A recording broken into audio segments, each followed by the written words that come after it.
about preventive measures, healthy lifestyle choices, while sacrificing a lot of time of their own personal life. So to recognize and remind us of their and how we cure the patient and improve their lifestyle. And on this day, 1st July, why this day is the birthday and death day of Dr. Bidhan Rai. And who is Bidhan Rai? Dr. Deepa Kumar.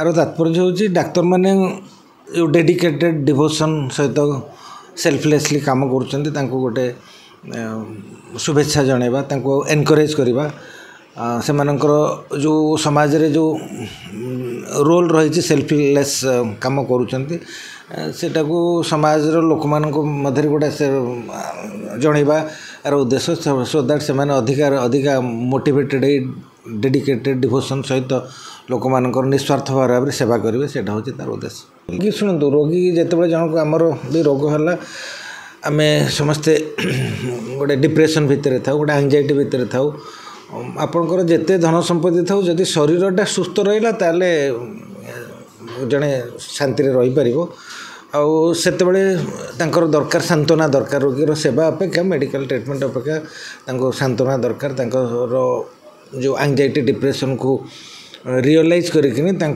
परिवार लोक भाई आम जदि आश्वासना देकर सेवा जत्न करवा से गोटे से डिप्रेशन से बची पारे जो मानसिक दुश्चिंतार से बची पारे मानसिक दुश्चिंता हूँ शारीरिक रोगर भी गोटे कारण जदि मानसिक जड़े सुस्थ रहा तार शारीरिक रोग भी शीघ्र आरोग्य लाभ कर तेणु आम फ्रेंडली व्यवहार से सहित करवा निहाती आवश्यक।